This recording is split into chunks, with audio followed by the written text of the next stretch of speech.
Hoy veo que en la Ciprensa nos proponen dos santos del día. Primero, San Beda el Venerable, patrono de los historiadores, creo que además es doctor de la Iglesia. Voy a leer su biografía. Historiador y doctor de la Iglesia, nacido en el año 672 o 673. Murió en el año 735. En el último capítulo de su gran obra sobre la historia eclesiástica del pueblo inglés, Beda nos contó algo sobre su propia vida, prácticamente todo lo que sabemos de él.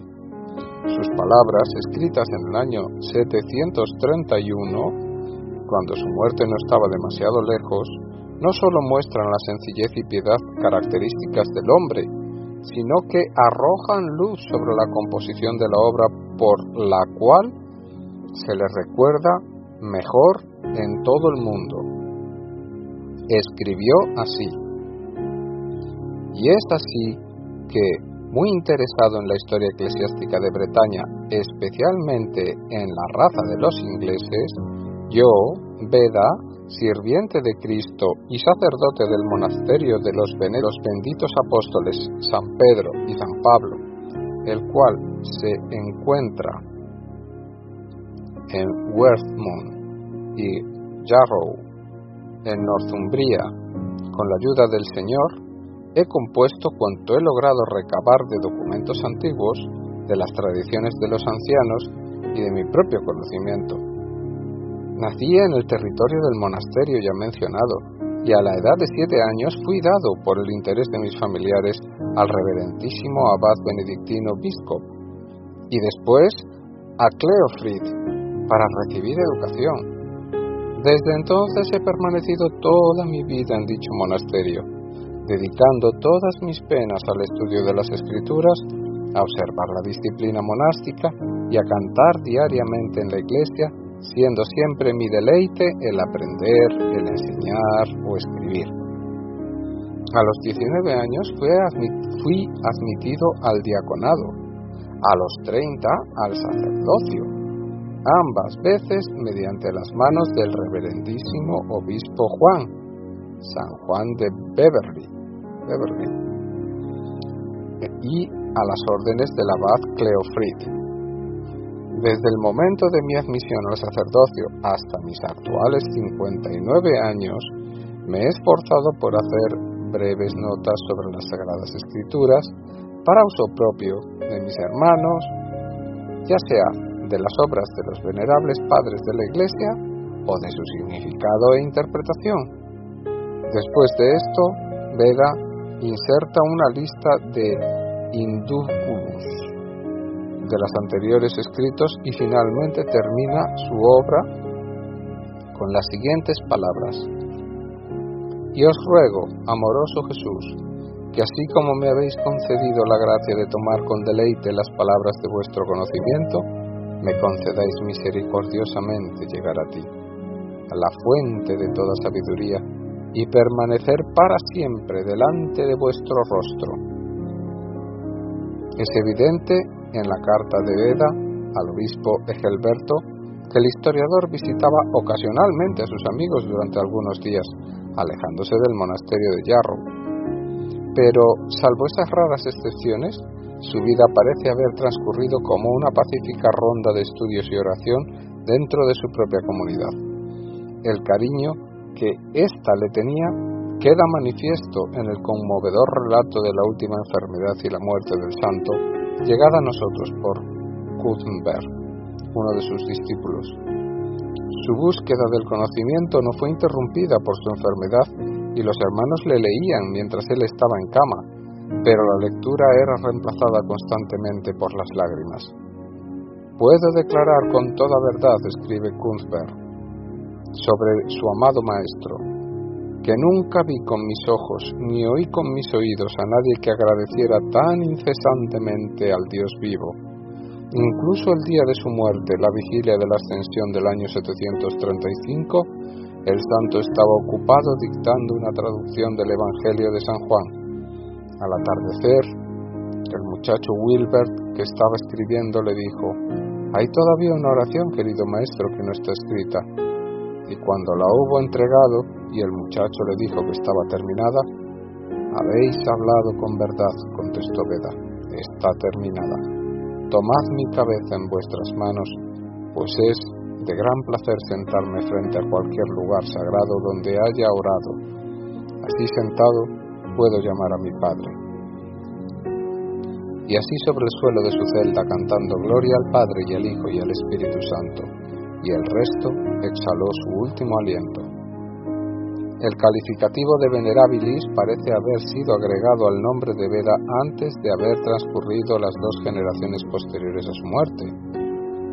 Por supuesto, no existe una autoridad anterior que corrobora la leyenda repetida por Fuller acerca del monje Torpe, que al componer un epitafio sobre Veda se quedó sin palabras para completar la frase Ac sunt infosa Vedae, osa, y a la mañana siguiente se encontró con que los ángeles habían llenado el espacio con la palabra Venerabilis. El calificativo es utilizado por Alcuin, Amalarius y al parecer por Paulo el Diácono, y el importante consejo de Hatchen del año 835 lo describe como Venerabilis et modernis temporibus doctor admirabilis Veda. Este decreto se menciona especialmente en la petición que el cardenal Wiseman y los obispos ingleses enviaron a la Santa Sede en el año 1859, rogando que Veda fuera declarado doctor de la Iglesia. El tema ya había sido discutido antes de la época de Benedicto XIV, pero no fue hasta el 13 de noviembre del año 1899 que León XIII declaró que el 27 de mayo, con toda la Iglesia, Veda tenía el título de Doctor Ecclesiae. Durante toda la Edad Media se había celebrado en York y en el norte de Inglaterra el culto local al Santo Veda, pero la fiesta no era tan popular en el sur, donde se seguía la liturgia de Sarum. La influencia de Veda entre los eruditos ingleses y extranjeros fue muy grande y probablemente habría sido mayor si los monasterios del norte no hubieran sido devastados por las invasiones danesas menos de un año después de la muerte de Veda. En innumerables formas, pero especialmente por su moderación, amabilidad y gran visión, Veda se distingue entre sus contemporáneos. En lo referente a la erudición, indudablemente fue el hombre más sabio de su tiempo. Una característica muy notable observada por Plumber es su sentido de la propiedad literaria y una particularidad extraordinaria en esa época. Él mismo anotaba escrupulosamente en sus escritos los pasajes que había tomado prestados de otros e incluso rogaba a los copistas de sus obras que conservaran las referencias, una recomendación a la que ellos pusieron muy poca atención. A pesar de lo elevado de su cultura, Veda aclara repetidamente que sus estudios están subordinados a la interpretación de las Escrituras. De su Schematibuus lo dice así: las Sagradas Escrituras están sobre todos los demás libros, no sólo por su autoridad divina o por su utilidad, pues son una guía hacia la vida eterna, sino también por su antigüedad y su forma literaria. Tal vez el mayor tributo al genio de Veda es que, con una convicción tan desprovista de compromiso y tan sincera de que la sabiduría humana es inferior, haya podido adquirir tanta cultura verdadera. Aunque el latín fue para él una lengua todavía viva, y aunque no parece haber volteado conscientemente hacia la era de Augusto de la literatura romana, que preservaba modelos más puros del estilo literario que la época de Fortunato o San Agustín, ya sea por genio natural o por el contacto con los clásicos, Veda es extraordinario por la relativa pureza de su lenguaje y también por su gran lucidez, sobriedad y especialmente en temas de crítica histórica. En todos estos aspectos presenta un marcado contraste con San Aldrem, quien se aproxima más al tipo celta. Bendito San Veda, ruega por nosotros pecadores. Amén. Y recordamos también a Santa Magdalena Sofía Barat. Magdalena nació el 12 de diciembre del año 1779 en Joinville de Borgoña y fue fundadora de la Congregación del Sagrado Corazón. Desde niña tuvo pasión por aprender. Por ello, se entregó al estudio del latín, el estudio del griego, el estudio de la historia, el estudio de la física y el estudio de las matemáticas. También se formó intensamente en el dominio de sus emociones y en el dominio de la voluntad. La santa fue llamada por el padre Barín de la Compañía de Jesús para que le ayude en su plan de restablecer la educación en las escuelas católicas, las cuales habían sido suprimidas a causa de la Revolución Francesa. El padre Barín les puso también a la santa el proyecto de fundar una congregación de educadoras, inspiradas por la devoción al Sagrado Corazón de Jesús. Santa Magdalena aceptó humildemente ayudar en tal misión, llena de desconfianza en sus fuerzas. Lo acepté todo sin comprender ni prever nada, dijo. El 21 de noviembre del año 1800, la santa partió a Amiens para enseñar en una escuela que fue el primer convento de la congregación. A los 23 años, siendo la más joven de su comunidad, fue nombrada para gobernar la congregación. Fundó 105 casas, muchas de ellas en Francia, Roma, Inglaterra, Austria y Suiza.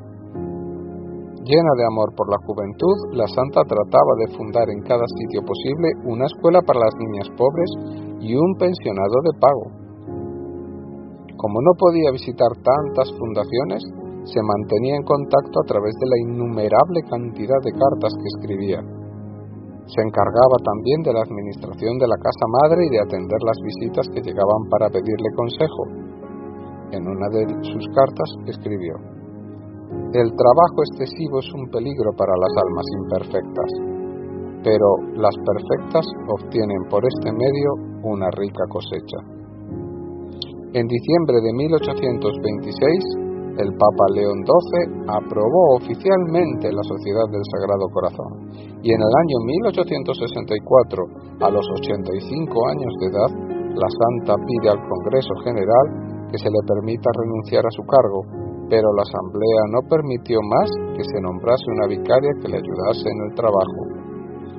El 21 de mayo del año 1865, la santa sufre un ataque que la deja paralítica y 4 días más tarde, en la fiesta de la Asunción, muere. Fue canonizada en el año 1925. Bendita Santa Magdalena Sofía Barat, ruega por nosotros pecadores. Amén.